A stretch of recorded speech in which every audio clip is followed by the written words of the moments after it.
হিমন্ত বিশ্ব শৰ্মা ডাঙৰীয়াক জেললৈ যাব লাগিব। সেই দিনৰ পৰা হিমন্ত বিশ্ব শৰ্মা ডাঙৰীয়া চেহেৰাটো কলা হৈ গ'ল আৰু চলি অহা গুচি গ'ল। তেওঁ হিমন্ত বিশ্ব শৰ্মা ডাঙৰীয়াক আমি কংগ্ৰেছ ভিতৰত ল'ব লাগিব। আমাৰ চৰকাৰ অহাটো নিশ্চিত আৰু চৰকাৰ অহা নিশ্চিত হোৱাৰ পিছত এতিয়া হিমন্ত বিশ্ব শৰ্মা ডাঙৰীয়া চিন্তিত যে কেনেদৰে নিজকে বচাওক, কেনেদৰে নিজকে সুৰক্ষা দিয়ক, তাৰ বাবে চিন্তিত। কিয় এই গুৱাহাটীত যেতিয়া ৰাহুল গান্ধী ডাঙৰীয়া আহিছিল, ৰাহুল গান্ধী ডাঙৰীয়া ক'লে এই পৰৱৰ্তী দিনত যেতিয়া কংগ্ৰেছৰ চৰকাৰ আহিব হিমন্ত বিশ্ব শৰ্মা ডাঙৰীয়াক জেললৈ যাব লাগিব। কৈছে নাই কোৱা? এতিয়া হ'ব পাৰে হিমন্ত বিশ্ব শৰ্মা ডাঙৰীয়া দিনৰ ভিতৰত হাজাৰটা মিছা কথা কোৱা মানুহ, কিন্তু মই যিমান ৰাহুল গান্ধী ডাঙৰীয়াক জানো তেওঁ কেতিয়াও মিছা কথা নকয়।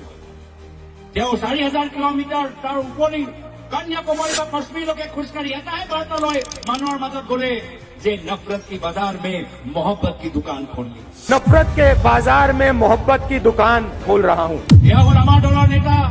কাকো ভয় নকৰে আৰু মিছা কথা নকয়। তো সেইকাৰণে যেতিয়া ৰাহুল গান্ধী ডাঙৰীয়াই ক'লে যে পৰৱৰ্তী দিনত কংগ্ৰেছৰ চৰকাৰ আহিলে হিমন্ত বিশ্ব শৰ্মা ডাঙৰীয়া জেললৈ যাব, সেই দিনৰ পৰা হিমন্ত বিশ্ব শৰ্মা ডাঙৰীয়া চেহেৰাটো কলা হৈ গ'ল আৰু চলি আধা গুচি গ'ল। হয়নে নহয়? চেহেৰাটো কলা হৈ গ'ল, চুলি আধা গুচি গ'ল। এতিয়া নিৰ্বাচনত আকৌ মুখ দেখা খালে। এতিয়া সেইকাৰণে ৰাহুল গান্ধী ডাঙৰীয়া জানে আমাৰ কংগ্ৰেছৰ ভিতৰত কথাবোৰ অলপ বেলেগ ধৰণৰ হয়।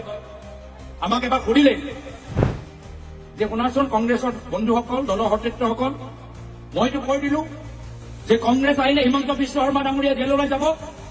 যদি সি আকৌ নিজকে জেলৰ পৰা বচাবলৈ কংগ্ৰেছৰ ভিতৰত আহিবলৈ বিচাৰে, জাপ মাৰিবলৈ বিচাৰে, তেখেতক ল'ব লাগে নে নালাগে কওকচোন? ল'ব লাগে নেকি? ল'ব লাগে নেকি? ঠিকেই, আপোনাৰ আৰু আমাৰ কথা একেই, আপোনাৰ আৰু আমাৰ কথা মিলিছে। আমিও একেখিনি কথা কলো যে ৰাহুল গান্ধী ডাঙৰীয়া যদি আটকাৰি তেওঁলোকে ক্ষমা বিচাৰে তেতিয়াও হিমন্ত বিশ্ব শৰ্মা ডাঙৰীয়া আমি কংগ্ৰেছ ভিতৰত ল'ব নালাগে।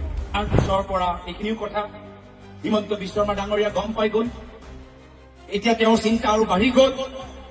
এতিয়া চিন্তা বাঢ়ি যোৱাৰ পিছত তেওঁ কি কৰিব পাৰে? এটাহে কাম কৰিব পাৰে, নিজৰ 108 ফোন কৰি কৈছে আজমল ডাঙৰীয়া য'তে আছে অসমলৈ ঘূৰি আহক। আজমল ডাঙৰীয়া হ'ব আৰু অসমলৈ ঘূৰি আহক, মোক বচাওক। আৰু সেইকাৰণে চাব কি যেতিয়াই পৰা হিমন্ত বিশ্ব শৰ্মা ডাঙৰীয়া ৰাজনৈতিকভাৱে বিপদত পৰিছে, আজমল ডাঙৰীয়া আকৌ অসমৰ ৰাজনীতিত ৰি এণ্ট্ৰি মাৰিছে।